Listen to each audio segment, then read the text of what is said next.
A missing Navy SEAL lay hidden in the tall grass beside an old storm drain, too weak to call for help.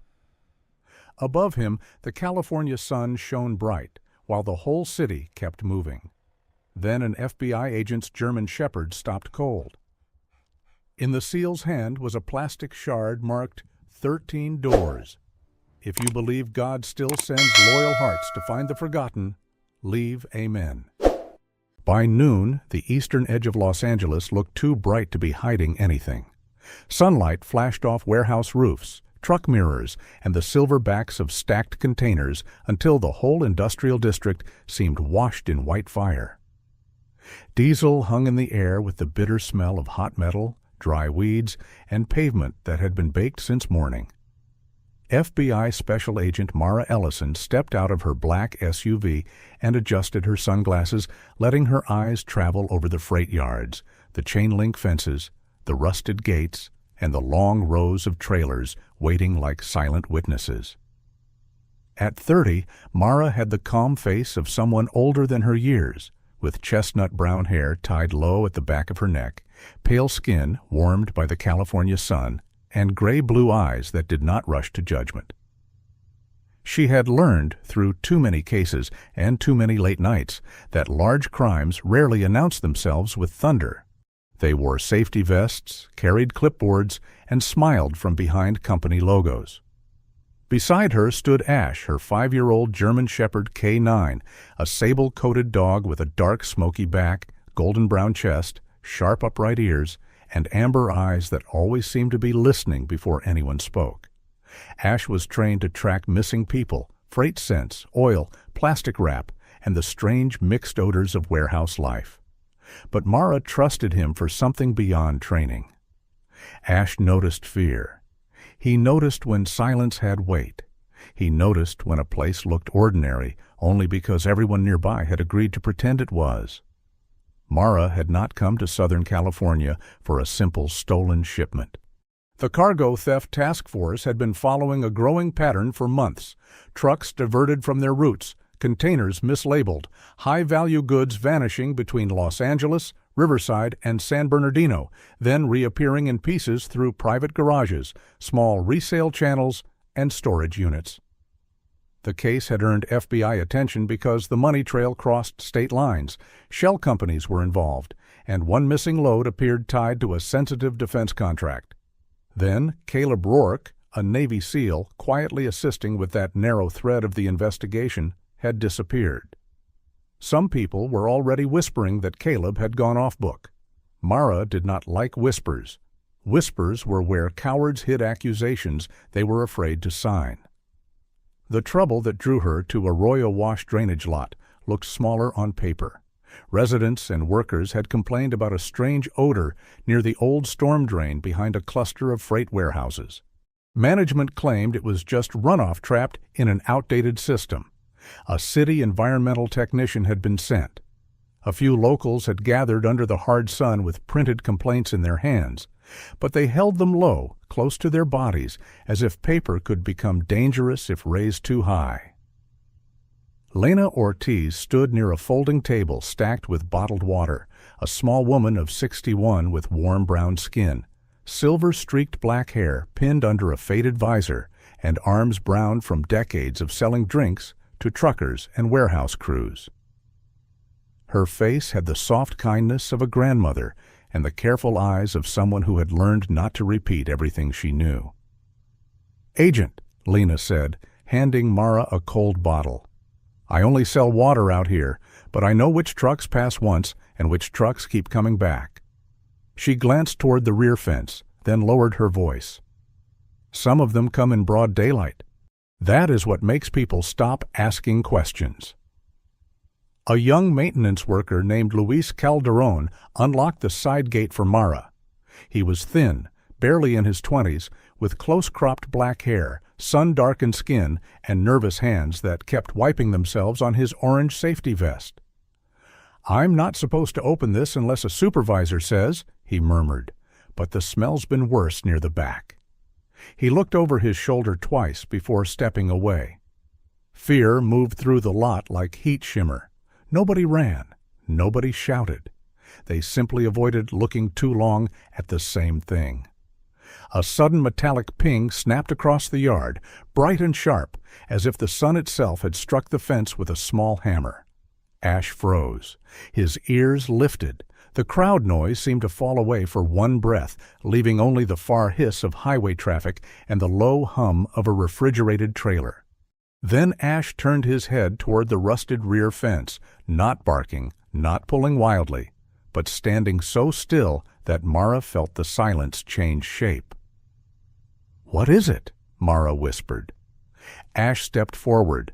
The leash tightened. His nose dipped once toward the dust, then lifted toward the tall dry grass beyond the fence.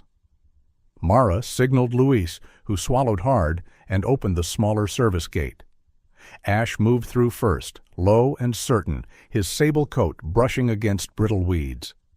Mara followed him past sun-faded warning signs and broken concrete into a neglected strip of land behind the warehouses where waist-high grass leaned over a shallow drainage channel.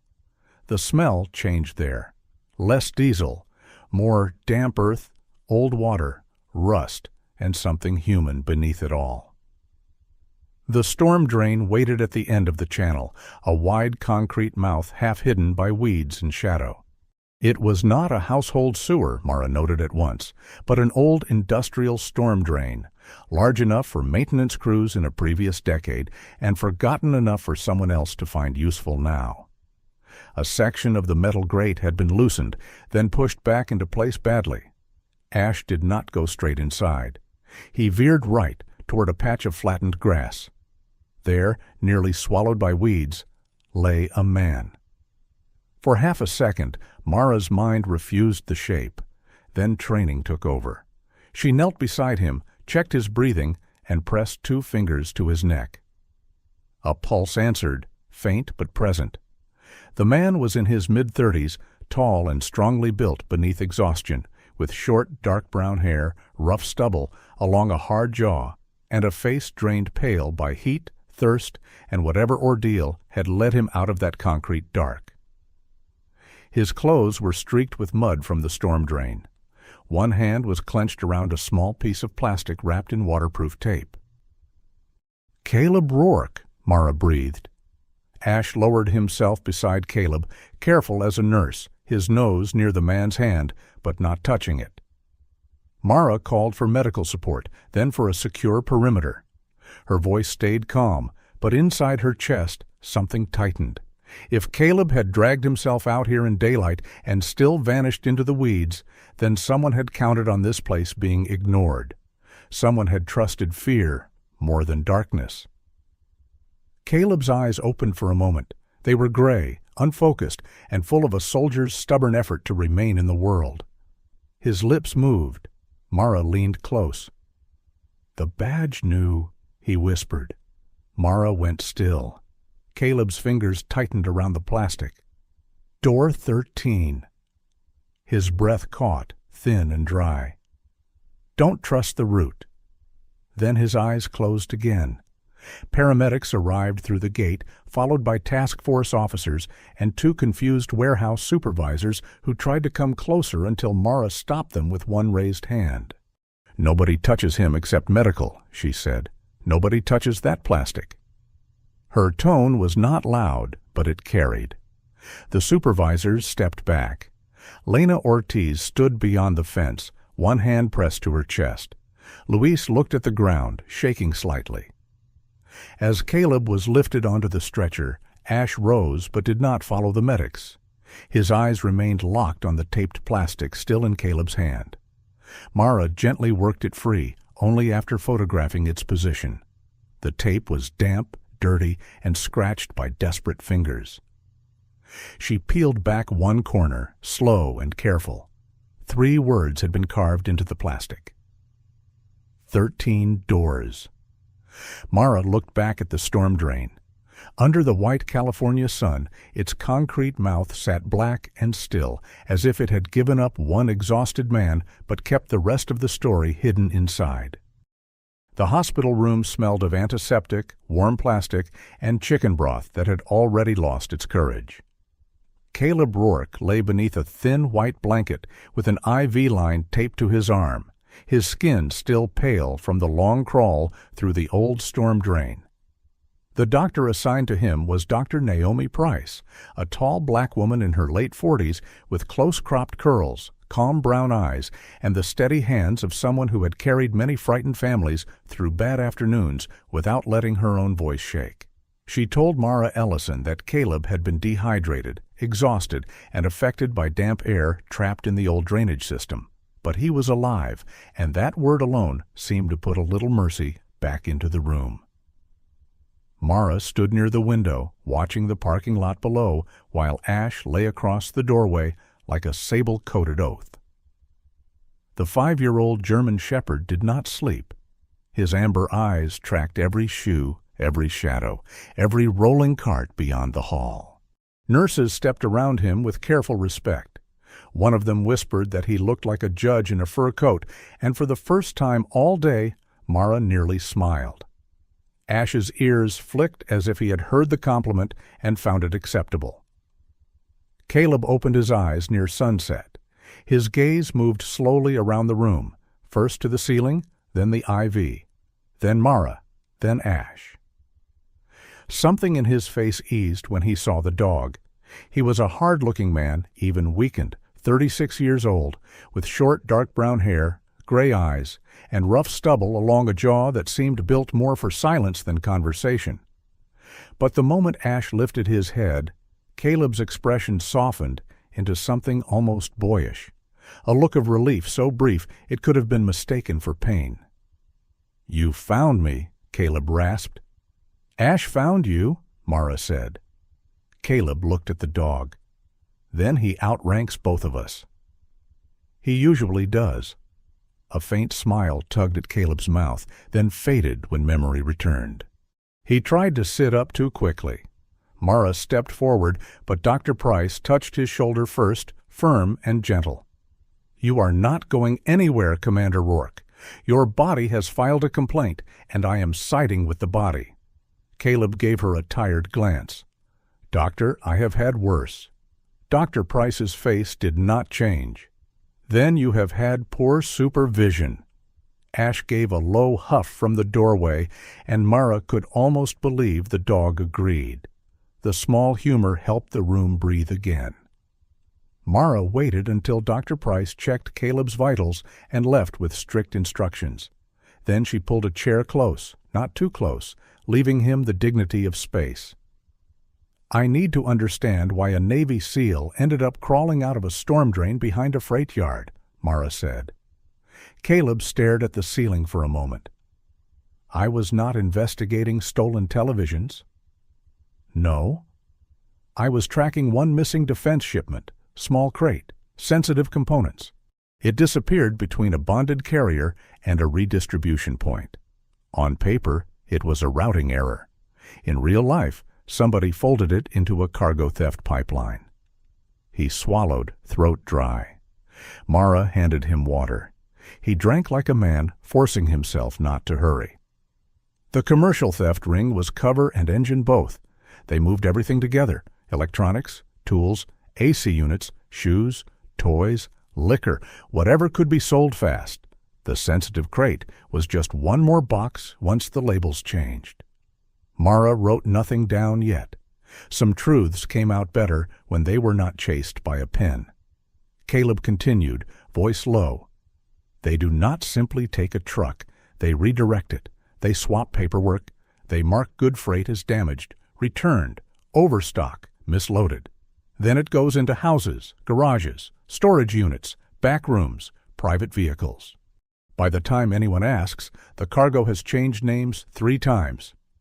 A food tray rattled suddenly in the hallway, metal against metal, a bright little crash that made Caleb's fingers clamp around the blanket. Ash rose at once, silent and ready, his body filling the doorway.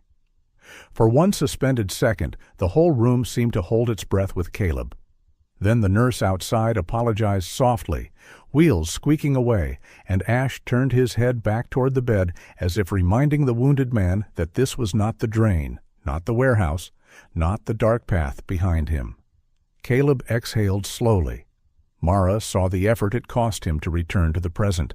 She did not pity him. Pity could feel like another kind of cage. She simply waited. "The plastic you found," he said. Mara lifted the evidence photo on her phone, not the item itself. 13 doors. That phrase was in their ledger. I only saw parts of it before they caught me.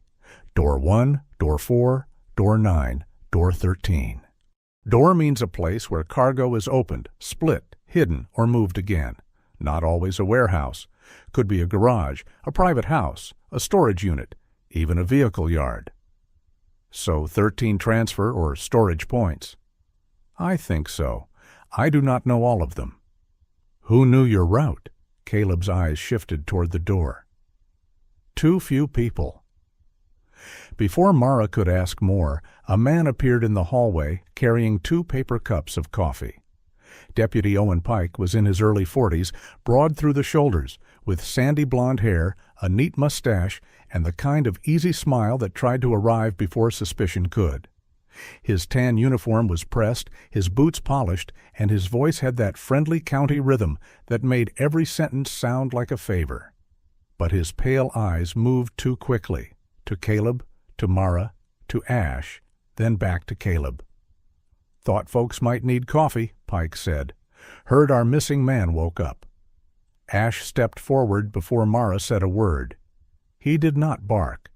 He simply placed himself across the doorway, tail low, eyes fixed on Pike's hands. Pike chuckled lightly. "Protective fellow." "He is doing his job," Mara said. Pike held up the cups. "Just trying to help. Did he say anything useful?" Mara's face stayed calm. "He said he needs rest." Pike nodded, but his smile thinned around the edges. "Of course. Rest first. Statements later." He set the cups on a side counter, though Ash never stopped watching him. When Pike finally walked away, the dog remained standing until the footsteps faded. Caleb looked at Mara. "That badge knew more than it should." Mara did not answer, but the sentence settled between them like dust on a sealed box. Later, when the hallway had quieted, Mara brought Caleb a paper bowl of chicken soup from a little diner across the street. He tasted 1 spoonful and closed his eyes. "I survived a storm drain to be defeated by this?" Mara leaned back. "If you have enough strength to complain, you may recover." Ash stared at the bowl with grave interest. "No," Mara told him. The dog blinked slowly, offended by the injustice of civilization. The warmth did not last long. A hospital aide told Mara that a woman was waiting near the laundry room, asking for the FBI agent with the dog. Mara found Rosa Mendez standing beside humming dryers, wringing a tissue in both hands. Rosa was 57, short and softly built, with dark hair streaked silver and pinned in a loose bun. Her face was round and kind, but fear had drawn tight lines around her mouth. She wore the navy polo of a warehouse night shift worker, and her shoes looked worn from years of standing on concrete. "I do not know everything," Rosa whispered. "I only saw pieces." "Pieces are enough to start," Mara said. Ash lay down several feet away, giving Rosa room. The dryers turned behind them, a steady thunder that covered her shaking voice. Rosa told Mara about Disney cartons relabeled as damaged goods, Sony tags peeled off pallets, trucks arriving after midnight, and torn shipping codes swept into trash bins before morning. She did not know who ran the operation. She did not want to know. Her son drove contract routes for a company tied to Kane Meridian Freight. If she spoke too loudly, she feared he would lose his job or become the person blamed for someone else's sins. Mara did not press. "Why come now?" Rosa looked toward Ash. "Because that dog found a man everyone else almost left behind." She reached into her pocket and handed Mara a wrinkled slip of paper. "This truck came 3 times. White box truck. No company name. Always after the cameras went funny." Mara checked the plate in the database from her phone. The registration did not belong directly to Kane Meridian Freight. It belonged to a small property services company tied through 2 layers of ownership to a donor group connected with Councilman Raymond Bell. For a moment, the dryers seemed louder. Mara looked through the laundry room window into the hallway. Owen Pike was just turning the corner, leaving the hospital with his head down and his phone in his hand. Ash rose beside Mara, eyes following the same direction. Mara folded the paper carefully into an evidence sleeve. She had come looking for a stolen shipment and a missing seal. Now the road was bending toward politicians, hidden doors, and badges that knew too much. By the next morning, the case had widened like heat on asphalt. Mara Ellison stood at the back of a crowded community room in San Bernardino, one hand resting lightly on Ash's collar, watching ordinary people practice the ancient art of survival, saying less than they knew. The room belonged to a neighborhood center squeezed between a tire shop and a discount grocery store. Fluorescent lights hummed overhead. Folding chairs scraped against the floor. The air smelled of weak coffee, floor cleaner, and the faint dust of old bulletin boards. Men in work boots sat with their arms crossed. Older women held paper folders against their chests. A shop owner with a gray ponytail kept checking the security camera feed on his phone, then claimed to a reporter that he had seen nothing unusual for months. Mara knew that look. It was not ignorance. It was calculation. People here had families, rent, prescriptions, aging parents, and sons who drove trucks for companies that paid just enough to keep them quiet. Fear did not always shake. Sometimes it wore a clean shirt, stared at the floor, and waited for someone else to speak first. Ash sat beside Mara, his sable coat dark along the spine, his amber eyes moving gently from face to face. He did not pull or whine. He simply watched the room as if every silence had a scent. Councilman Raymond Bell stepped to the microphone with the soft confidence of a man used to applause. He was in his early 60s, with thinning silver hair, sun-browned skin, and a neat navy suit that looked expensive without being loud.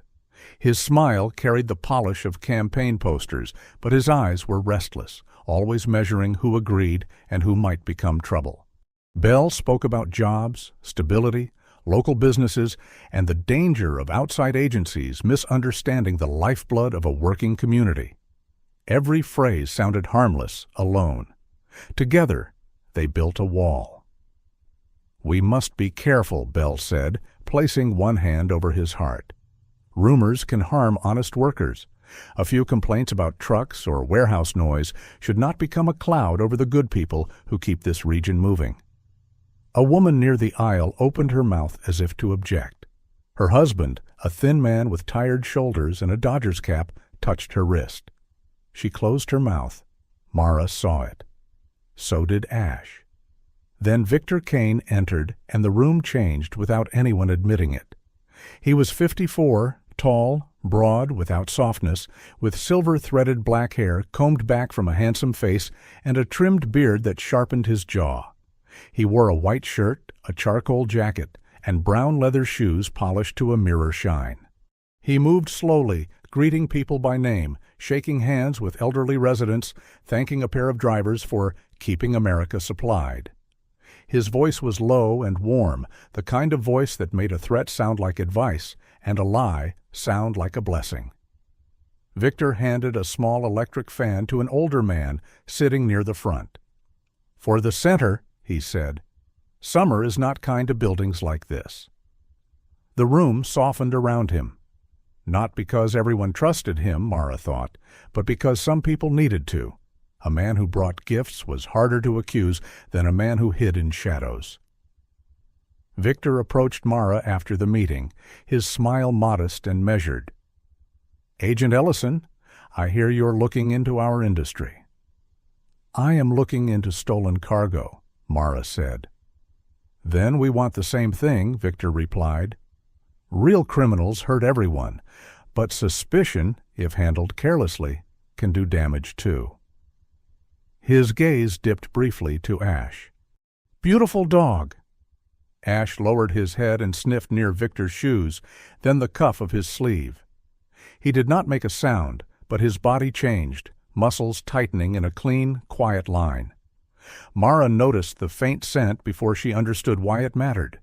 Dry mud, old oil, leather, and something metallic beneath Victor's cologne. Not proof, never proof, but close enough to the scent that had clung to Caleb's clothing after the storm drain to make the hairs rise along Mara's arms. From somewhere outside, a truck door slammed, the sound cracking through the room like a board dropped in an empty church. Every conversation stopped. A paper cup trembled in an old woman's hand, coffee rippling in small brown rings. For one long breath, the whole room listened toward the parking lot, and Mara understood. These people were not afraid of noise. They were afraid of what usually followed it. Victor smiled first. "Workday never pauses, does it?" Mara met his eyes. "Neither does the truth." His smile stayed, but the warmth behind it thinned. "Criminals are not always the ones moving freight, Agent. Sometimes the real damage is done by those who break trust in honest labor." Then he stepped away, leaving behind the clean smell of cologne and the dirty memory of mud. By afternoon, Mara and Detective Lena Brooks followed the plate Rosa Mendez had given them to a side street in San Bernardino, where houses sat close to small industrial lots and chain-link fences divided ordinary life from things people pretended not to see. Detective Brooks was new to Mara, but easy to respect. A woman in her late 30s, compact and strong, with dark blonde hair cut to her jaw, brown skin freckled by the sun, and tired hazel eyes that suggested she had been disappointed by systems before, but had not surrendered to disappointment. She spoke little, drove carefully, and treated Ash like a fellow officer instead of a prop. The white box truck was not there, but the garage behind the property told its own quiet story. From the sidewalk they could see a pallet half covered by a tarp, a strip of torn shipping label caught near the gate, and a security camera angled oddly toward the wall instead of the driveway. They did not yet have enough for a full search. Mara hated that kind of almost. Almost was where evidence went to disappear. Across the street, a curtain moved, then stilled. Mara looked at the small house behind it. The yard was neat, with tomato plants in buckets, wind chimes made from old spoons, and a faded porch chair placed where a person could watch the garage without appearing to watch anything.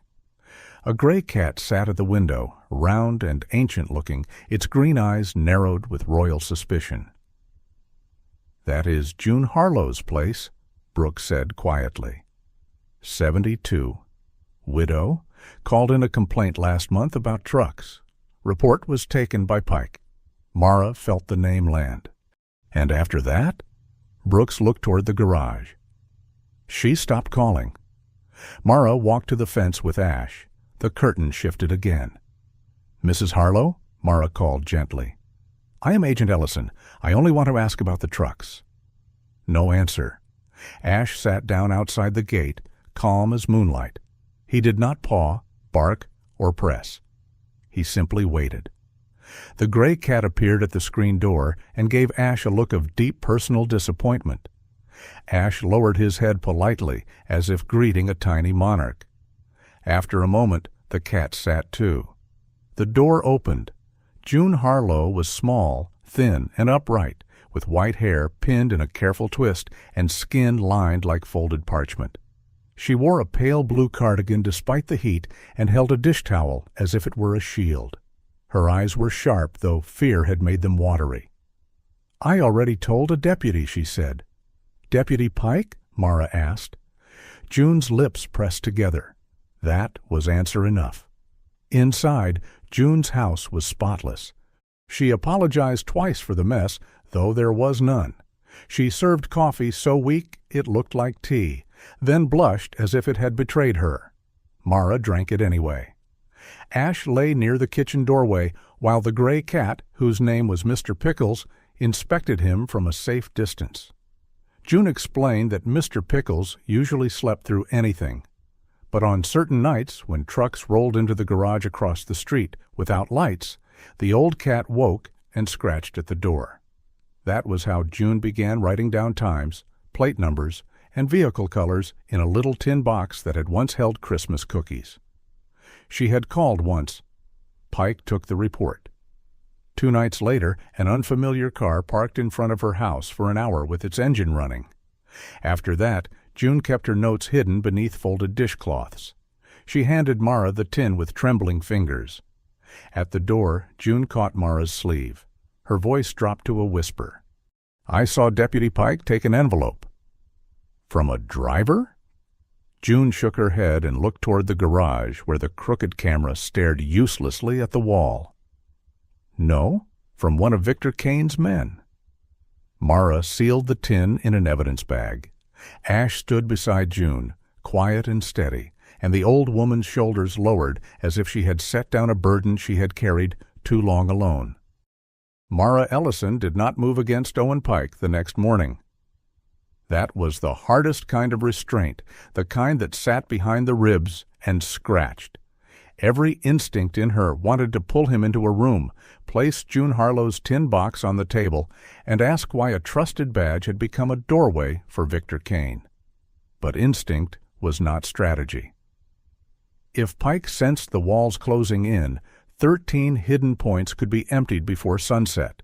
Witnesses could retreat into fear, and Caleb Rourke's fragile thread of truth could be cut loose from the larger case. So Mara did what patient investigators had done since the world first learned to lie. She smiled less, watched more, and let the guilty man believe he was still useful.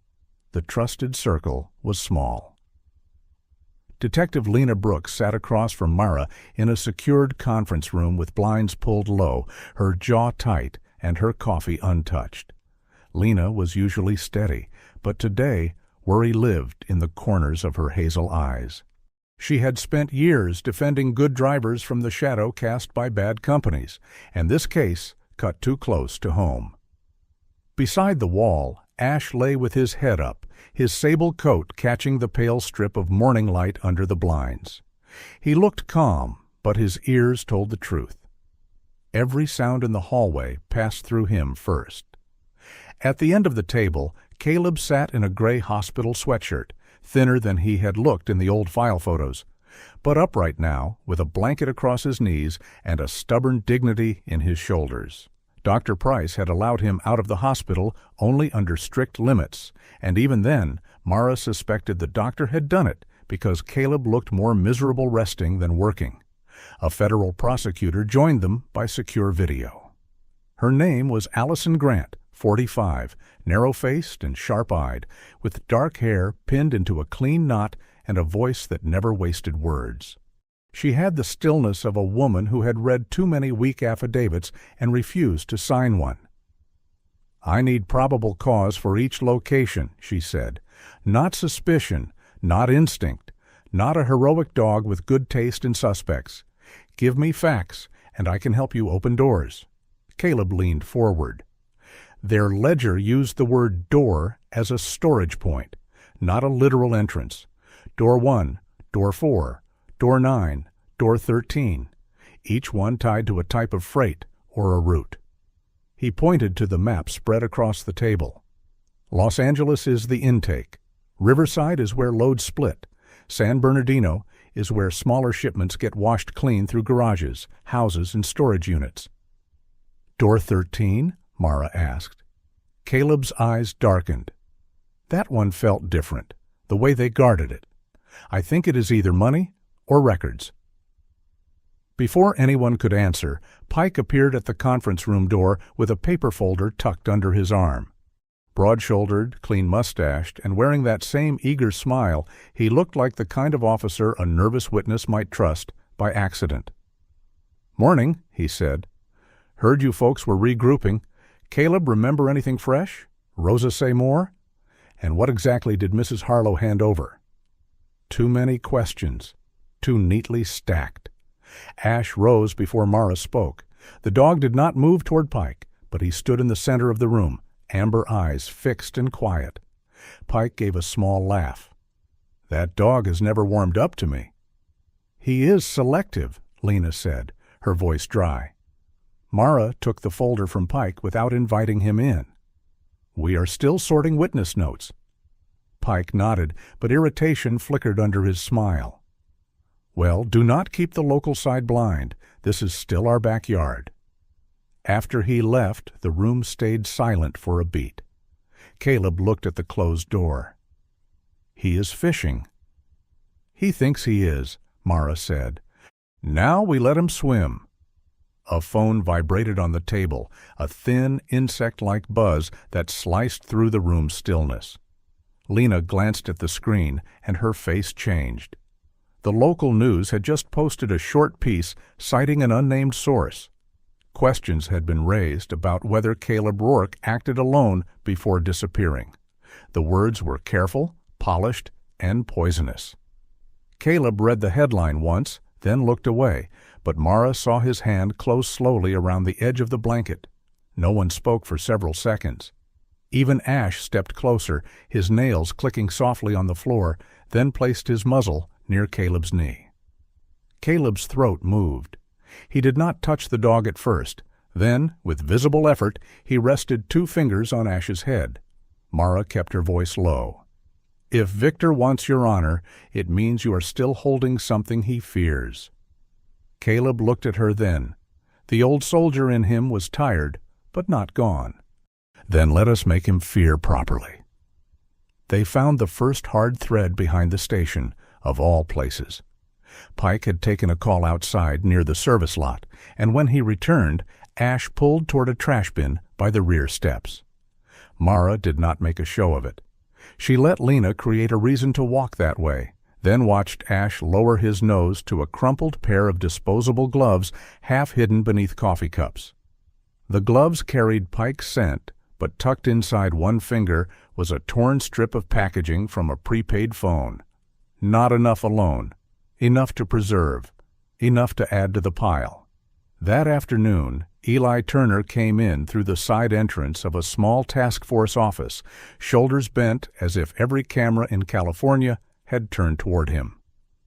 Eli was 64, tall but stooped, with a thin white beard, sunken cheeks, and hands shaped by decades of gripping steering wheels through desert heat and mountain rain.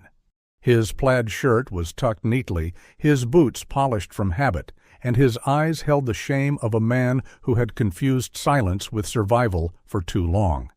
His wife needed steady insurance. His retirement was close enough to see, but not close enough to touch. That was how men like Victor Kane trapped honest workers, not by asking them to be wicked, but by making honesty feel unaffordable. "I signed a delivery correction," Eli said, voice rough. "Said a load had pool equipment. I knew it smelled wrong, but I did not know what it was." Mara did not lean over him. "Why keep the copy?" Eli looked down. "Because I wanted one thing in my life to prove I noticed." Ash walked to him slowly and rested his head on Eli's knee. The old driver's face folded inward, not breaking, simply softening where fear had held it stiff. "I am not a bad man," Eli whispered. "I am just too tired to be brave." "You do not have to be a hero," Mara said. "Just tell the truth." Eli gave her the paper. Caleb studied the container code, and the room tightened around him. "This mark was in the ledger," he said. "Pool equipment is not equipment. It is cover for sealed plastic bins. Cash, most likely. Waterproof, easy to stack, easy to move." Lena rubbed a hand across her face. "My son wants to drive trucks," she said quietly. "He thinks there is dignity in honest freight. Cases like this make me afraid he will only see the dirt." Mara looked at the map, at Eli's trembling hands, at Caleb's worn face, at Ash standing between them like a small wall of faith. "Criminals do not represent workers," she said. "They feed on them." By evening the pieces began to fit. Rosa's plate, June's notes, Eli's bill of lading, the prepaid phone wrapper, Caleb's memory of door 1, door 4, door 9, door 13. GPS gaps lined up across Los Angeles, Riverside, and San Bernardino, like beads on a string someone had tried to hide in plain sight. Caleb marked the 3 counties with a red pen. "If you open one door," he said, his voice quiet but certain, "the other 12 vanish." Mara looked at the map for a long moment. Ash stood beside her, ears forward, waiting. "Then we open them all at once," she said. By the time the sun climbed over Riverside, the case no longer looked like scattered theft. It looked like a machine. Mara Ellison stood before a wall-sized board in the task force room where red threads linked Los Angeles intake yards, Riverside split points, San Bernardino garages, storage units, private homes, and quiet vehicle lots that had been pretending to be ordinary for too long. Ash lay beneath the table, his sable head resting on his paws, but his amber eyes stayed open. The old grass still clung to Mara's boots from Arroyo Wash, a dry reminder of where Caleb Rourke had been found and where the truth had first taken a breath. Allison Grant's financial team had sent the numbers just after dawn. Around 36 companies had been touched by the ring in one way or another. Electronics, televisions, tools, air conditioning units, shoes, clothing, Disney goods, energy drinks, premium liquor, golf carts, ATVs. The cargo had been broken apart and hidden like pieces of a shattered mirror. Some went into private garages, some into storage units, some into houses where neighbors thought a family was simply remodeling. Some moved inside clean box trucks with perfect paperwork and drivers wearing pressed uniforms. The money was worse. Caleb had been right about the pool equipment code.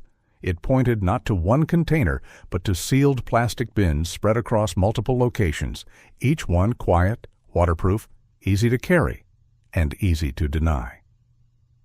Lena Brooks stood beside Mara, arms folded, jaw set. The detective's dark blonde hair was tucked behind one ear, and her eyes carried the weight of a woman who knew good workers would be blamed if the story was told carelessly. $7 million in freight, Lena said. Maybe more. And nearly $1 million in cash if Grant's estimates hold. Mara looked at the red dots. Victor Kane did not build a theft ring. He built a second supply chain. Across the room, Caleb sat at a secure terminal with a blanket over his lap and a paper cup of coffee cooling beside him. He looked stronger than the day before, though his face still held the pale edge of a man who had not fully returned from the dark. His mother had called 3 times. He had ignored the first 2, then finally answered the third. Mara had stepped out, giving him privacy, but she heard his voice through the door, rough and small, in a way soldiers rarely allowed. "I'm alive, Mom." A long pause followed. Then Caleb's mother answered through the faint speaker, gentle and trembling. "Then today is enough." That sentence stayed with Mara. Some victories were not banners. Some were only a mother learning her son still breathed. Councilman Raymond Bell tried to slow them before noon. He called the permitting office, then someone in environmental review, then a deputy administrator who owed him a favor. His polished message was always the same. Outside agencies were harming legitimate businesses, and sudden inspections would damage jobs. But the call logs showed Bell reaching out to a number tied to Victor Kane's circle before each delay. His protection no longer looked political. It looked purchased. Pike was fraying. Owen Pike, once friendly enough to carry coffee into any room, now walked the station halls with his shoulders too stiff and his smile arriving too late. He kept asking which locations were confirmed, which witnesses were reliable, which doors were worth the manpower. Mara gave him crumbs and watched what he did with them. By mid-afternoon, Ash led her and Lena to an abandoned patrol vehicle near a Riverside warehouse access road. The vehicle had been left too neatly, the windows up, the inside smelling faintly of old vinyl, dust, and anxiety. Ash pushed his nose toward the front passenger seat. Beneath it, Lena found an empty envelope, clean except for the trace scent of expensive leather and cologne. Not enough by itself, but it fit, and the gloves from the station fit, and June's story fit, and Pike's questions fit. A sudden gust rolled across the warehouse yard, lifting a strip of torn shipping label into the air. It fluttered against the chain-link fence with a dry, papery slap, then stuck there, trembling like a trapped moth. Ash stood and stared at it. For a heartbeat, everyone stopped. The label showed half a Disney logo, half a false return stamp, and in that small torn square, Mara saw the whole trick of the ring. Innocence cut apart, renamed, and sent into hiding. Then Rosa Mendez called. Her voice was thin with terror. Mara stepped away from the others, pressing the phone close. Rosa was not at the hospital now. She was home, in a small kitchen where a rice cooker hissed softly in the background. Mara could hear it, that ordinary household sound, steady and heartbreaking. Rosa said her son, Mateo, had been ordered to drive one of the clean box trucks in the final transfer. Mateo Mendez was 29, tall and soft-spoken, with his mother's dark eyes and a careful manner learned from years of trying not to make trouble. He had taken contract routes because the money helped with rent. He had not known what he was carrying at first. Now someone had told him if he refused, the paperwork would make him look like the one responsible. "I pack his lunch every day," Rosa whispered. "Rice, beans, chicken if I have enough." Today I looked at the container and thought, what if the food I made for my boy becomes part of an evidence photo? Mara closed her eyes briefly. "Rosa, listen to me. Tell Mateo to follow instructions, drive normally, and not warn anyone. We will separate him from the suspects before the stops happen. He needs to stay calm. He is a good boy. I believe you." When Mara returned, her voice had changed, not louder, sharper. "The final transfer is today. Daylight movement, clean uniforms, valid bills of lading. Victor is using normalcy as camouflage." Caleb studied the route. "If Mateo is in the convoy, they are using expendable drivers near the front. The real goods will be in the second or third wave." Before they finalized the plan, Ash pulled hard toward a container at the edge of the Riverside yard, one not listed on the current transfer sheet. The door was not locked, only latched. Inside, there were no televisions, no tools, no shoes. Just a stripped technical compartment with scuffed flooring, a broken zip tie, dried mud, and a piece of dark fabric caught on a bolt. Caleb stopped at the threshold. His face went still. "That's where they held me," he said. On the wall, scratched low beside a maintenance panel, were two faint marks. D13. Allison Grant approved the applications before evening. Probable cause was no longer a prayer. It was a structure. Witness statements, GPS gaps, call logs, container codes, freight records, Pike's phone evidence, Bell's contacts, Caleb's identification, and Ash's linked scent trail all supported the map. 13 doors, 3 counties. One chance. Night settled over the task force room, but no one went home. Mara stood before the planning board, looking at 13 red points glowing under the lamp. Ash slept beneath the table at last, his head resting against Mara's boots, where arroyo wash grass still clung to the leather.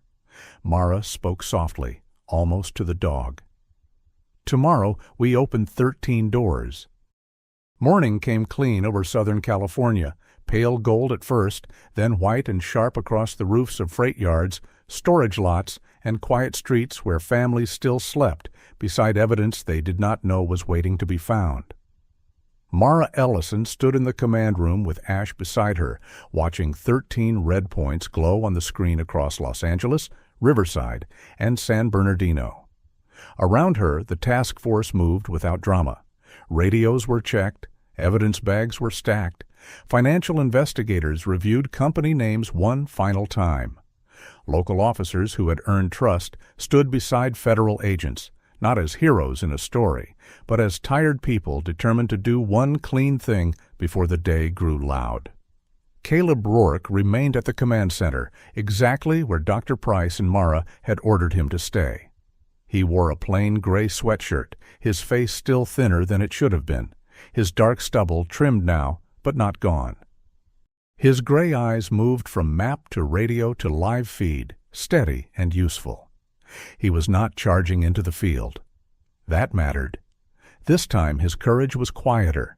Memory, patience, and the discipline to let others carry the work his body could not. When one team asked about a route through Riverside, Caleb leaned toward the microphone and gave the answer in a low voice. Second gate, not the front. Their clean trucks never used the front. At 7:15, the first warrants began. Not one door, all 13.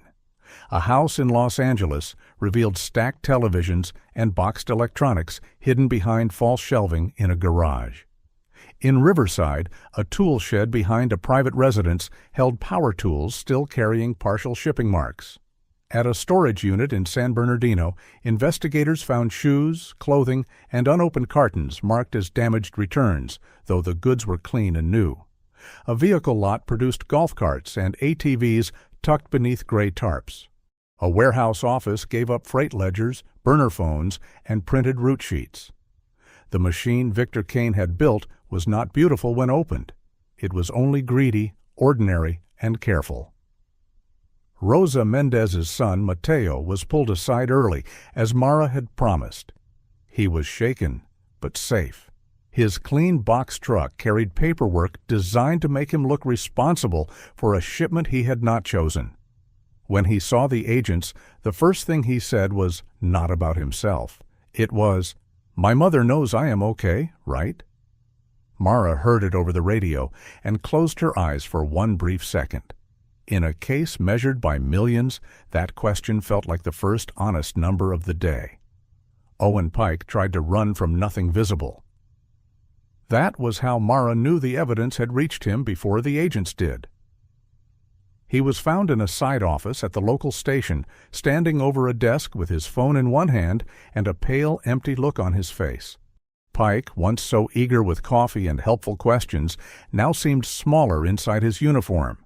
The data told the story he refused to tell. Messages sent before planned inspections, call logs tied to Victor's circle, images of schedules, and references to witnesses whose names should never have left secure rooms. He asked for an attorney. Mara was glad. Silence, when boxed in by evidence, could be honest in its own way. On the main screen, one live feed flickered, and for a moment the command room filled with a soft electronic hiss. Then the image returned. A hidden room opening inside a Riverside warehouse, the light from an agent's flashlight sliding over plastic bins labeled pool equipment. No one spoke. The beam stopped on bundled cash sealed inside clear bags, and Caleb's hand tightened around the edge of the table. The little phrase Eli Turner had carried in shame had become a doorway into the truth. By late morning, Ash was allowed into the main Riverside warehouse after the site was secured. Mara walked with him past rows of opened pallets, evidence markers, and agents photographing labels. Ash did not sniff every box. He was not magic, and Mara respected him too much to treat him like a miracle machine. But near a side office, his body changed. His head lowered, his ears angled forward. He followed a thin scent line toward a wall paneled in fake wood, then sat once, firmly, as if placing a verdict at Mara's feet. Behind the panel was a safe.